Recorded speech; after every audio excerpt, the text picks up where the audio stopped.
แล้วได้ส่วนใหม่ล่อก็ล่อใหม่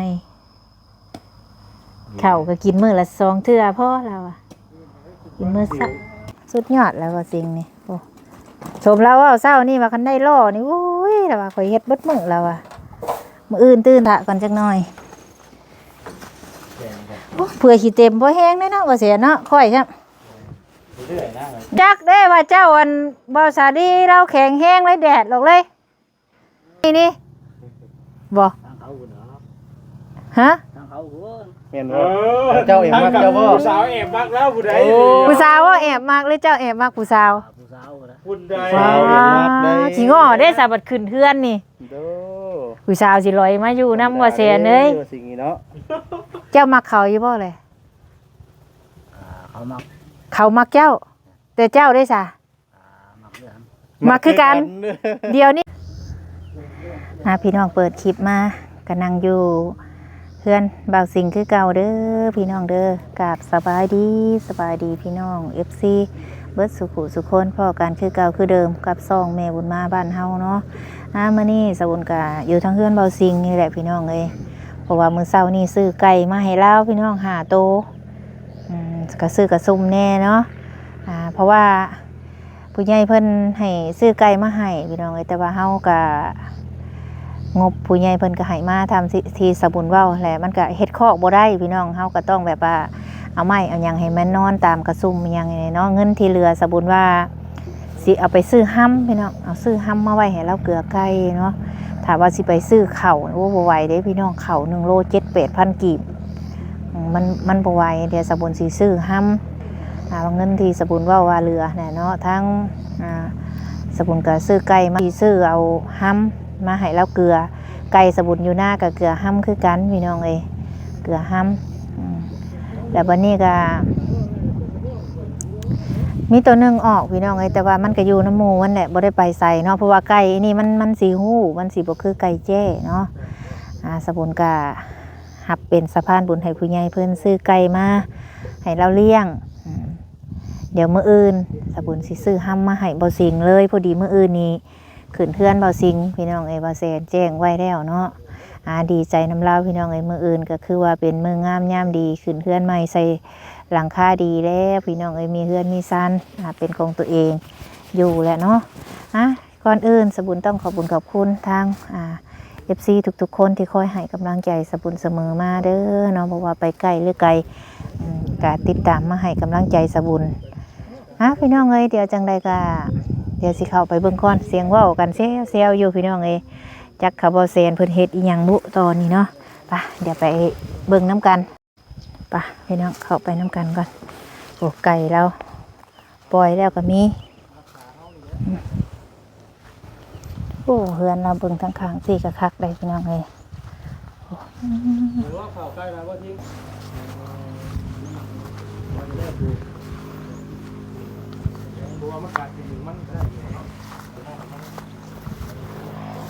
ยังนางแนมไก่บ่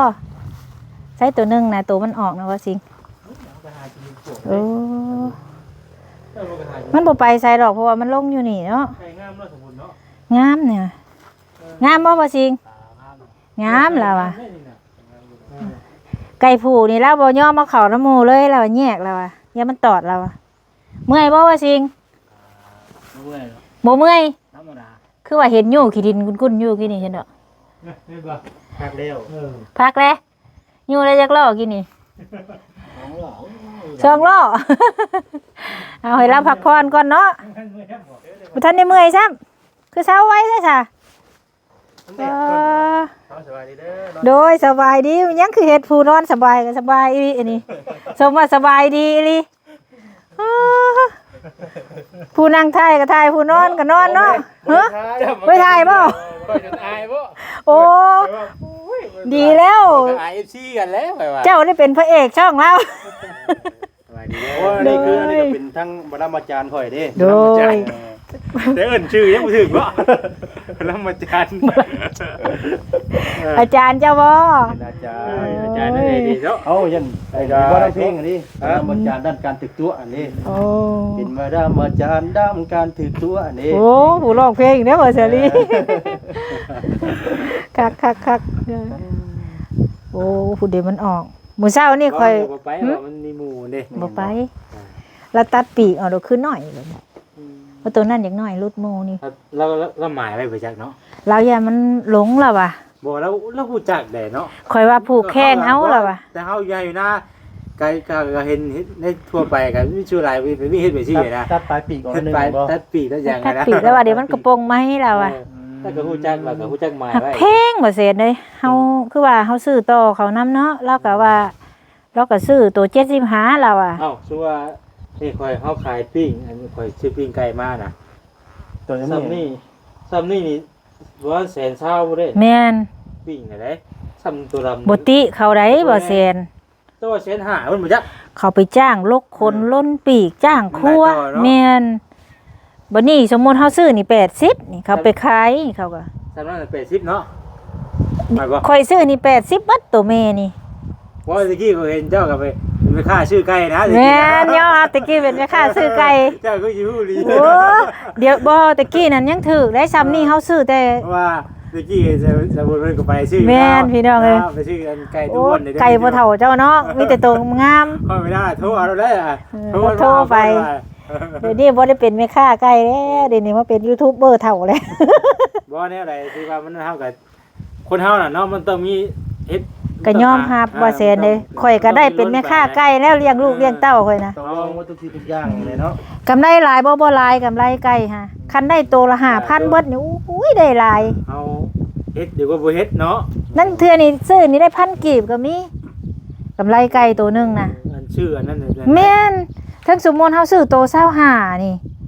คันเฮาไปขายได้โต30อู้มื้อนั้นโชคดีเด้น่ะได้กำไร5,000น่ะกำไรบ่ได้หลายเด้อว่าแสน มันก็มินนี่กันเนาะ มิน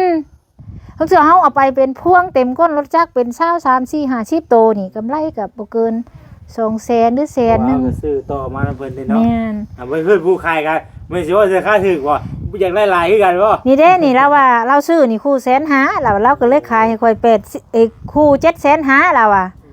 อันนั้นนะ กูจะชนะ ร้อยแสน เสียหน้า โอ้ยเป็นหยังเนาะวันนี้ กูนึงจะเสียหน้า ข่อยว่าสิว่าคู่หนึงอัน เสียหน้าว่า แม่น150,000 เพราะถ้าผู้ใดเลี้ยงเป็นนี่ผู้จักนี่ขายไล่แหละ ได้อยู่พอได้แก้ไขอยู่เพค่อย ราะว่าเฮาอ่ะช่วงเราซื้อนี่ใกล้ไปสิเราซื้อแล้วเฮาจะกัน200,000นี่มาได้ไปขายตัวละล้าน2ล้านมันก็มีเด้ แม่นแน่ผู้ใดรู้จักขาย ผู้ใด ตี ผู้จักขายไก่น่ะ อันนี้ข่อยขอซื้อมาละแสนหนึงไก่ผูแล้วว่าแสนเศร้าแล้วว่าข่อยว่าให้ข่อยซ่าข่อยไปให้เขาเลี้ยงข่อยว่า เพราะว่าถ้าว่าได้เบิ่งสายไก่ตีเพิ่นล็อกคือเพิ่นซื้อกันแพ แม่ ง แน่จุ่มประตูเจ้าเนาะ คือว่าคือสายเฮานี่ห่วยผู้กล่าวชื่อบ่แล้วตัวละล้าน2ล้านเนาะ แม่นพวกที่ว่าเพิ่นเล่นไก่ตีเด้แม่น อ่า คือเฮานี่โอ้ยตัวใหญ่แท้อ้วนแท้เนาะ สายพันธุ์ แม่น ก็เรื่องสายพันธุ์เด้มาแต่ใช้สินะ เฮาบ่จักดอกเฮานะคันว่าสูงๆสิไปขายเป็นราคาไก่เขาไปขายคันขับปิ้งคือจะว่าอะไรแสนเศร้าบัตรมันพื้อออกนี่โตบักใหญ่เด้บัตรเขาชั่วนี่ เป็นออกชงอันเด้ แม่นเฮาซื้อนี่ก็ตัว80ไก่ผูก็แสนหนึง พอได้วงเงาเนาะพอได้ก็แก้กันว่าได้ พอได้ข้าวก็แดงน้ำติ๊บพอได้จุ่มน้ำให้ เมียนเลย เดี๋ยวมื้ออื่นว่าสิซื้อห้ำมาให้เราพอได้กอยให้มันกินให้มันลึงนะไก่อำนาข่อยก็เกลือห้ำมื้อกัน แต่นั้นมันก็อยู่ มื้อนี้เราออกไป มันก็บ่ไปใช่แล้วมีหมู่อยู่เด้ บ่ไปเฮาเอาลงใส่อยู่หันเรื่องไก่นี่ตะกี้ว่าสิเอาเข้าขังไว้ตารางข่อยว่าข่อยย่ามัน ว่าคันมาอยู่ บ่คักว่า ให้แพ้ไว้ได้ซะพุ่นมันอยู่ในขอบเขต มัน โลก กว้างเนาะ มันบ่ได้ใกล้ กินปวกกินมดกินหยังตามมานี่ ส่วนปลาออกมาอ้อยอยู่เนาะ ใกล้อยู่ป่าสิแหละโอ้ยเขาเรียกไว้พี่น่ะ แม่นนะมันกินบ้งกินแมงตักกะโตะกะแตนเนาะ ถ้าบ่ได้ตัวมันก็โอเค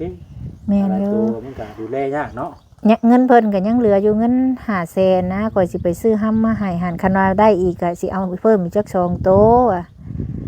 ไว้เราเรียกเนาะ แม่นคันว่านั่นก็เบิ่งก่อนสิถามเพิ่นอีกว่า คือก็บรรยากาศอะไรเนาะแบบ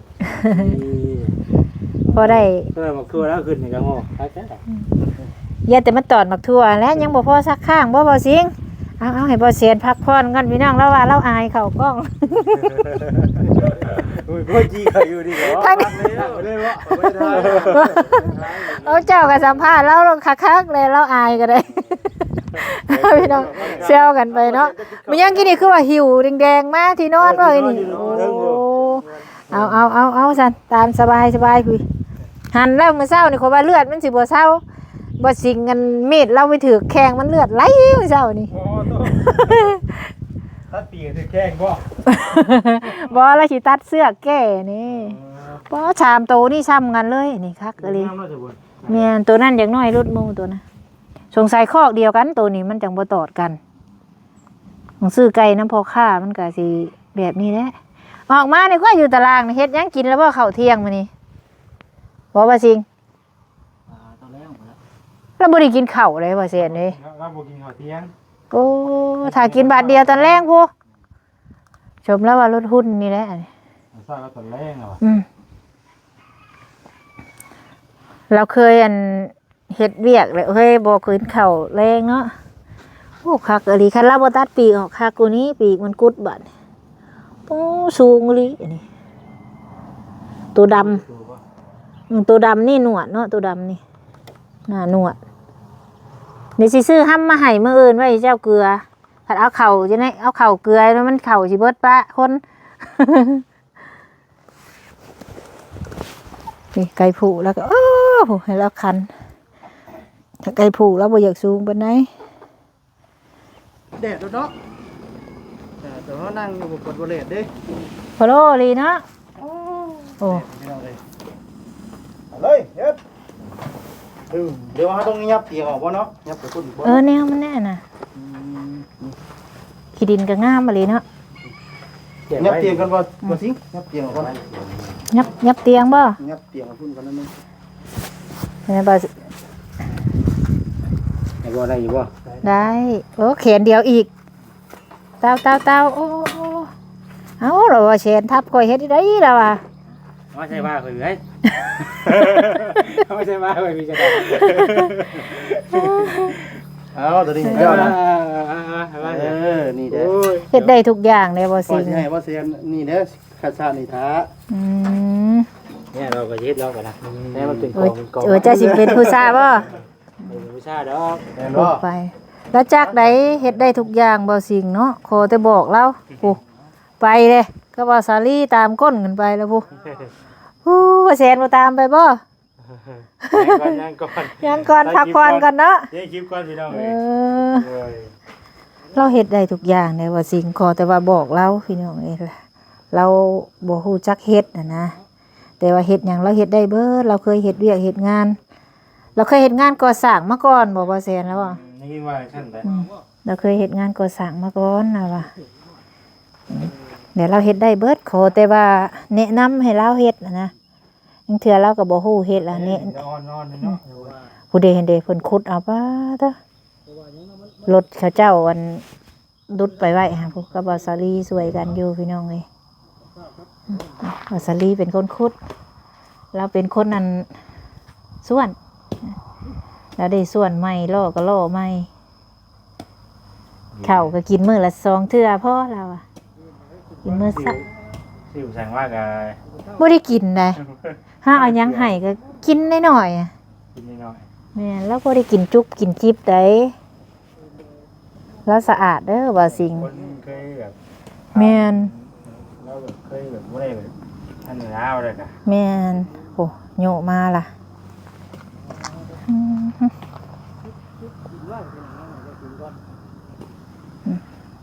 จุบมาแล้วเฮ็ดได้ทุกอย่างสุดยอดแล้วว่าสิ่งนี้โอ้ชมแล้วว่าเช้านี่ว่าคันได้ล่อนี่โอ้ยแล้วว่าข่อยเฮ็ดเบิดมื้อแล้วว่ามื้ออื่นตื่นแต่เช้าแล้วว่าตอนแดดอ่อนๆแล้วเมื่อยก็เช้าว่าสิ่งเอ้ยก็ได้2ล้อ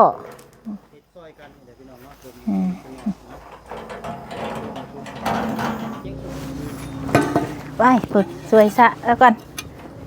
โอ้ขาดนี่ก็คักอีหลีนี่โอ้ซื้อเท่าไรเด้บ่เศษนี่ซื้อมาเนาะ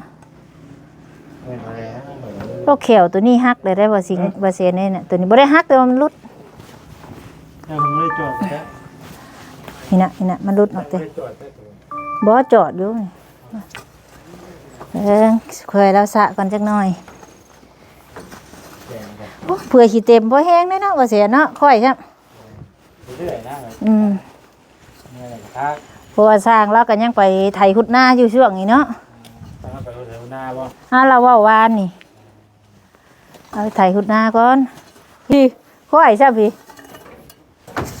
โอ้มีหยังอันนี้ แล้วก็กวดไป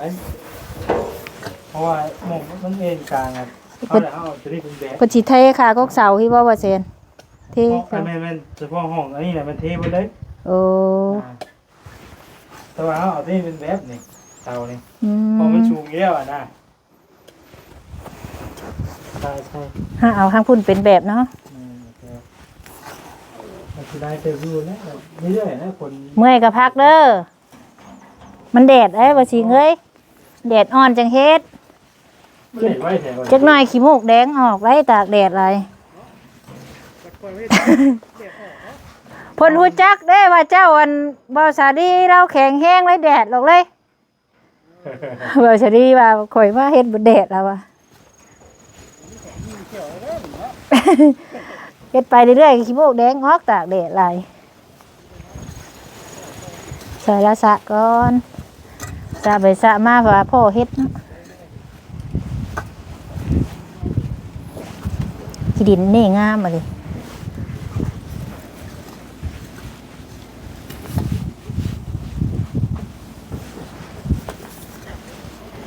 มันนี่คือสีเย็นๆเลยเนาะพ่อเซน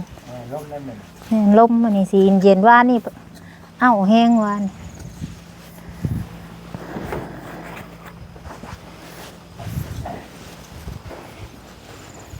เอาค่ากุกเสานี่เป็นแบบเอาเซนว่ะค่ะเทสิแต่ทั้งพี่แล้วอะ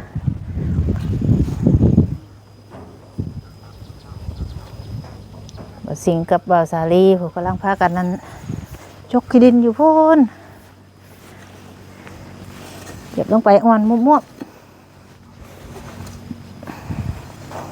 ซอยกันไม่ต้องเลยโดยช่วยได้ก็ช่วยไปเราดูได้บ่สิงเพียงแต่เราเป็นคนบ่ปะซื่อ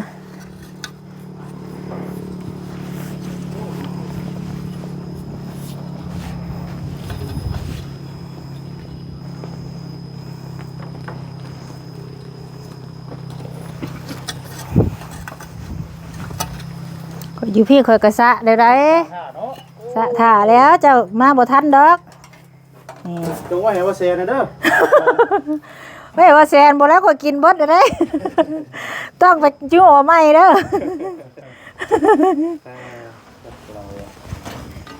ป้าผมไม่น้อยก็หลายๆเด้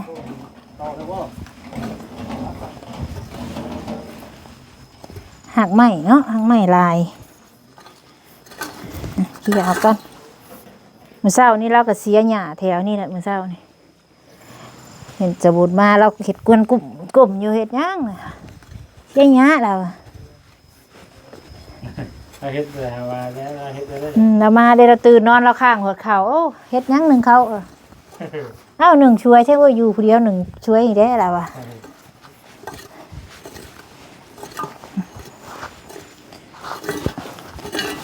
นะจงไว้ให้ว่าเสียนก่อนวันนี้จะได้ว่าเสียนนะชัวคือว่าไว้ข่อยสะนี้แหละวะมีแต่คนดุเนาะโอ้ บ่ได้ดูแต่ว่าสิ่งจะดิเบิ่งใครบ่ ฮะดุกันทุกคนเนาะ บ่สิดีก็ดูคือกัน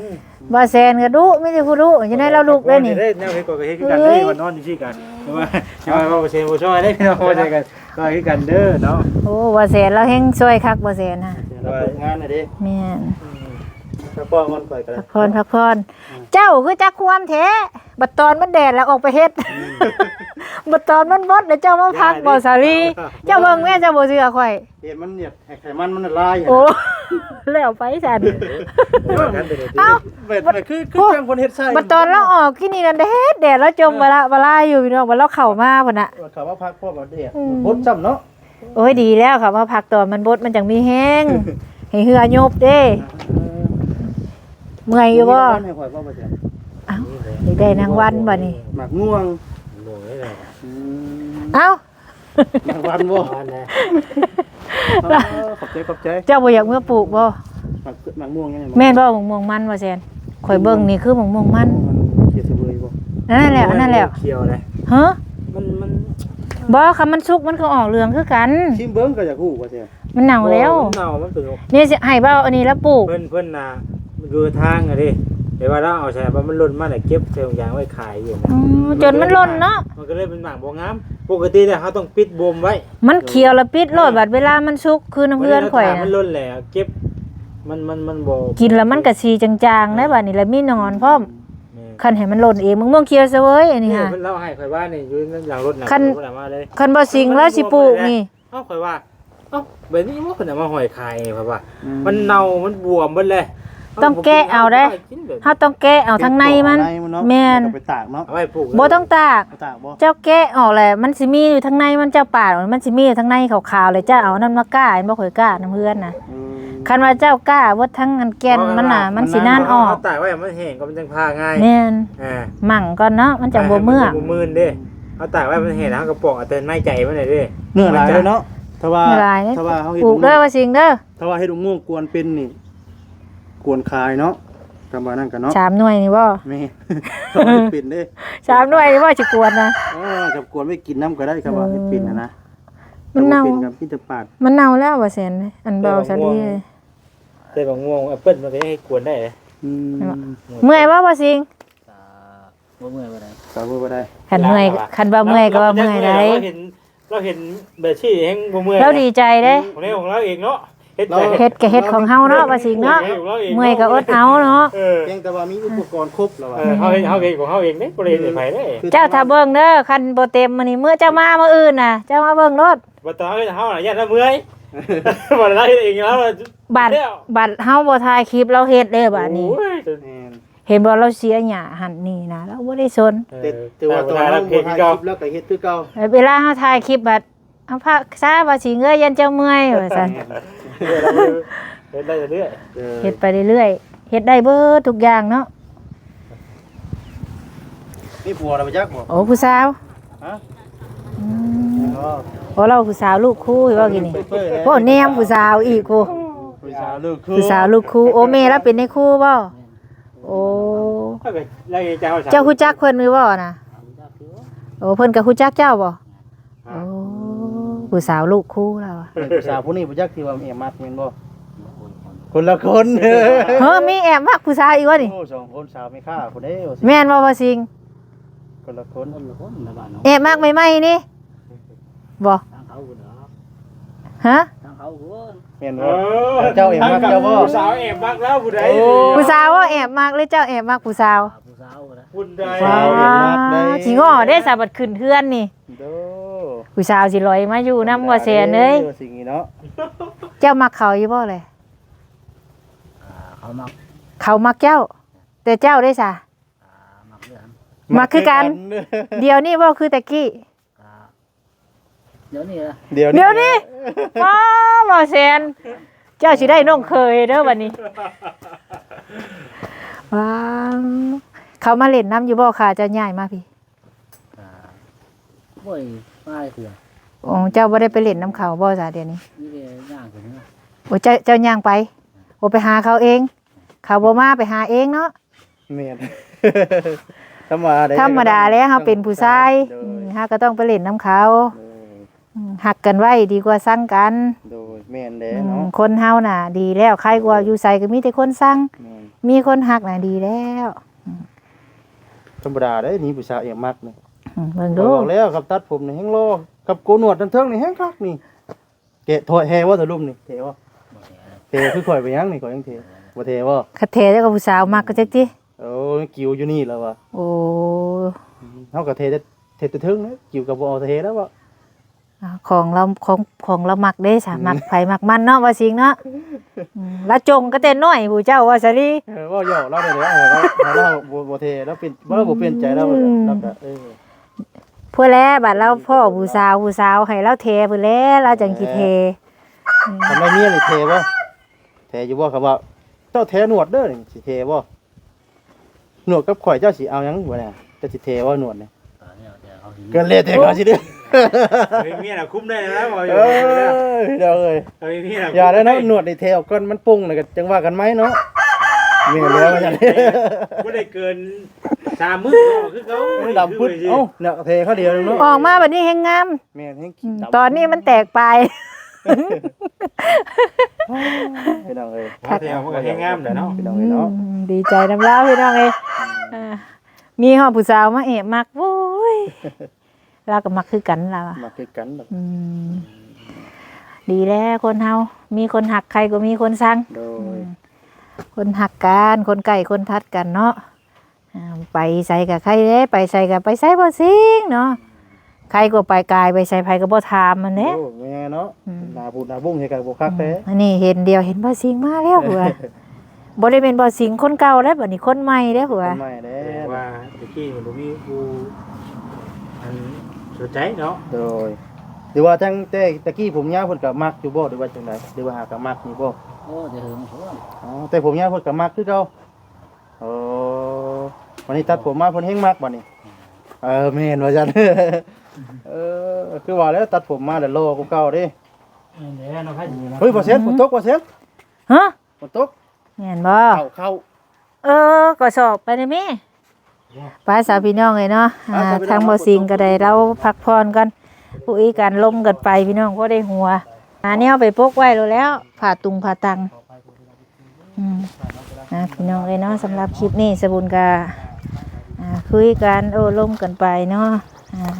อย่าถืออย่าซากันเด้อพี่น้องเอ้ยว่าพอได้ดอกได้ใหญ่ได้หัวกันไปเนาะสำหรับคลิปนี้สบุญกาขอบุญขอบคุณ FC ทุกคนเนาะที่เข้ามาเบิ่งมาชมคลิปและบ่ขามโฆษณาขอบุญขอบคุณผู้ใหญ่ทุกคนที่ช่วยเหลือบ่าวสิงเนาะขอบุญขอบคุณหลายๆเด้อสำหรับคลิปนี้สบุญกสิโคเติมลาพระจากทุกคนพี่น้องเอ้ยพอกันในคลิปหน้าพุ่นแหละสำหรับคลิปนี้สำบายดี